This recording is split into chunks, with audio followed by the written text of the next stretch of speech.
सभी को राधे राधे, जय श्रीमन नारायण। आज हम सुनेंगे बुधवार व्रत की कथा। तो चलिए मन में श्री गणेश का ध्यान करते हुए कथा को सुनते हैं। एक समय की बात है, एक व्यक्ति का विवाह हुए कई वर्ष बीत गए। विवाह के बाद उसकी पत्नी एक बार अपने मायके गई हुई थी।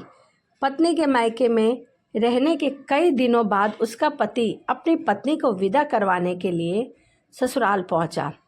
ससुराल में कुछ दिन तक रहने के बाद वह पत्नी को मायके से विदा करने की बात अपने सास ससुर से कही। बुधवार का दिन होने के कारण उसके सास ससुर ने कहा कि इस दिन बेटी ससुराल नहीं जा सकती, इस कारण विदाई नहीं हो सकती है। लेकिन वह व्यक्ति नहीं माना और अपनी पत्नी को मायके से विदा कराकर अपने घर की तरफ चल दिया। रास्ते में जाते वक्त पत्नी को बहुत तेज से प्यास लगी।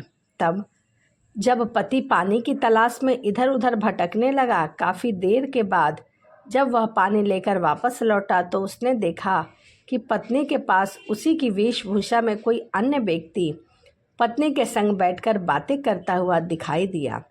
दोनों व्यक्ति आपस में लड़ने लगे। पहले व्यक्ति ने गुस्से में दूसरे व्यक्ति से पूछने लगा कि वह कौन और क्यों उसकी पत्नी के साथ बैठकर बातें कर रहा है। फिर आपस में लड़ने लगे। दूसरे व्यक्ति ने कहा कि यह मेरी पत्नी है। दोनों के बीच भयानक लड़ाई होने लगी। तब वहाँ पर कुछ सिपाही आ गए और स्त्री से उसके असली पति के बारे में पूछने लगे। दोनों व्यक्ति को देखकर स्त्री हैरान हो गई कि कौन मेरा पति है। वह दुविधा में पड़ गई क्योंकि दोनों एक जैसे ही लग रहे थे। तब पहला व्यक्ति परेशान होकर मन में कहा कि भगवान, यह आपकी कैसी लीला है। तभी आकाशवाणी हुई कि बुधवार के दिन पत्नी को विदा करवा कर ले जाना चाहिए था।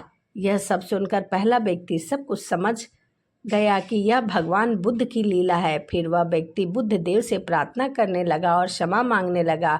फिर फौरन ही बुद्ध देव वहाँ से अंतराध हो गए और उस व्यक्ति को अपनी पत्नी मिल गई।